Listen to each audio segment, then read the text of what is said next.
청취자 여러분 반갑습니다. 오늘은 저희가 함께 들여다볼 사주는 1961년생 여성분의 드라마틱한 인생입니다. 이 여성분은 세상에 태어날 때부터 그녀는 스스로 타오르는 불꽃이었습니다.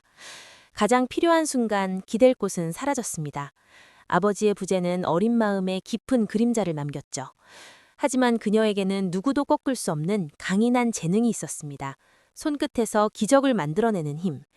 인생에서 가장 큰 행복을 꿈꿨던 순간도 잠시, 배우자와의 인연은 짧았고 결국 홀로 남겨졌습니다. 약해질 시간은 없었습니다.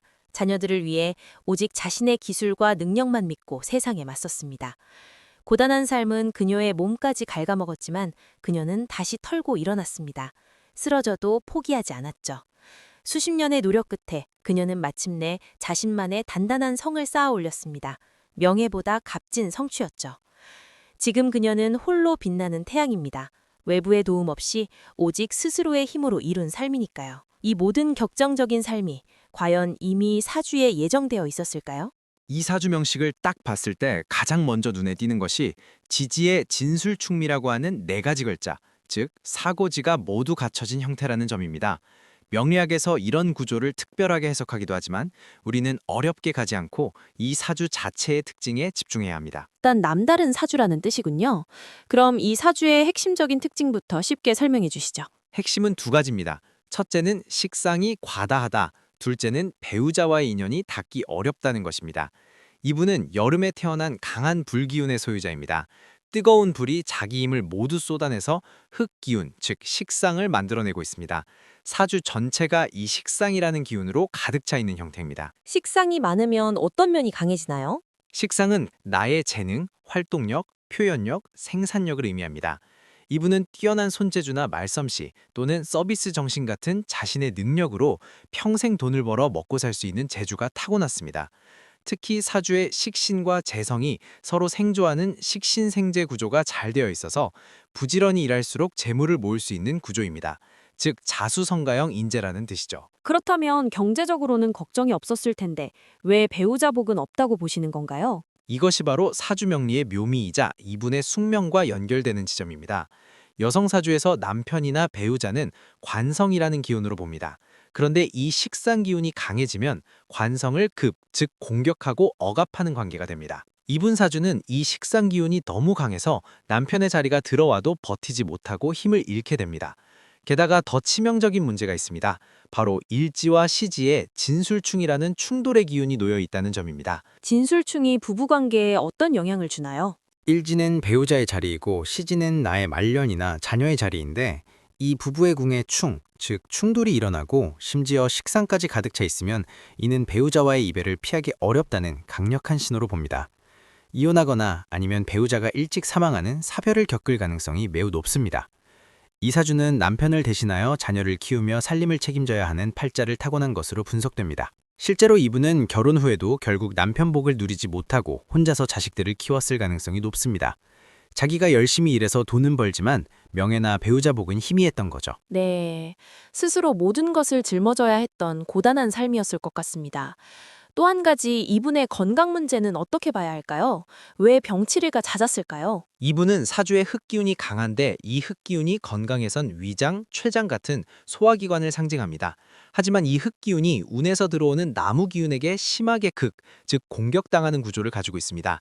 나무가 흙을 뚫고 뿌리를 내리는 상상이죠. 목이 토를 공격하면 위장이 약해진다는 거군요. 네, 특히나 여성 질환이나 위장병 같은 것에 취약합니다. 실제로 이분이 중년에 위장이나 자궁 관련 질환으로 큰 수술을 겪었을 가능성이 매우 높습니다. 사주에서 이미 수술수를 가지고 있기 때문에 일생에 걸쳐 병원 신세를 져야 할 일이 있었던 겁니다. 사주를 볼 때는 이렇게 타고난 기본적인 베이스를 깔고 들어가야 합니다. 그럼 이분의 인생을 돌아봤을 때 운의 흐름은 어땠는지 궁금합니다. 네, 이분의 초년운부터 살펴보면 참 안타까운 면이 많습니다. 어린 시절 운을 보면 지지로는 자신의 재능을 발휘해 원하는 것을 얻을 수 있는 기운이 들어오지만 공부보다는 일찍부터 돈을 벌거나 실질적인 활동에 관심이 많았을 거예요. 그런데 문제는 천간의 기운입니다. 병화가 아버지와 재물을 뜻하는 글자 신금을 낚아채가 버리는 형국이거든요. 재물을 낚아채 간다면 구체적으로 어떤 일을 겪으셨을까요? 네, 보통 이런 경우 어린 시절에 부친 부친이 갑자기 파산을 하시거나 돌아가시거나 혹은 부모님이 이혼하셔서 가정이 일찍 적막해지는 고난을 겪게 됩니다. 한창 사랑받아야 할 시기에 가장으로서의 짐을 일찍 짊어지게 된 거죠. 시작부터 너무 고달프네요. 그럼 20대부터는 운이 좀 풀렸을까요? 아쉽게도 26세부터 시작된 무술 대운이 이분 인생에서 가장 험난한 고비였을 겁니다. 이분 사주에는 이미 흑의 기운이 넘치는데 운에서 또 가녀지동 거대한 흙더미가 쏟아져 들어온 격이에요. 밝게 빛나야 할 이분의 촛불이 흙더미에 파묻혀버린 셈이죠. 빛이 가려졌다니 얼마나 답답하셨을까요? 그렇죠. 하는 일마다 꽉 막히고 기력은 바닥나고 위장 같은 소화기 계통에 큰 병이 오기도 합니다. 특히 이 시기에는 축술미 삼형상이 가중되어 사고나 수술수 혹은 구설수에 휘말릴 위험이 매우 높아서 몸과 마음이 모두 만신창이가 되었을 가능성이 큽니다. 정말 엎친 데 덮친 격이군요.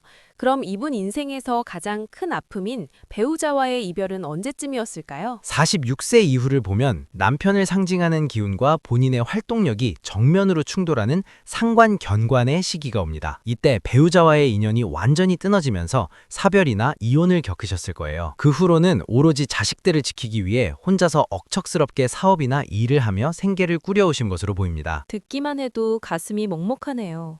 도대체 이분은 언제쯤 해뜰 날이 오는 걸까요? 다행히 56세 대운부터는 사나운 파도가 조금씩 잔잔해지기 시작했습니다. 돈을 벌 수 있는 운이 들어오면서 경제적으로는 숨통이 트였거든요. 다만 아직까지는 인간관계에서 오는 갈등이나 예상치 못한 사고의 위험이 남아있어서 돌다리도 두드려보고 건너야 하는 시기입니다. 그동안 정말 고생 많으셨는데 말년만큼은 꼭 보생을 받으셨으면 좋겠어요.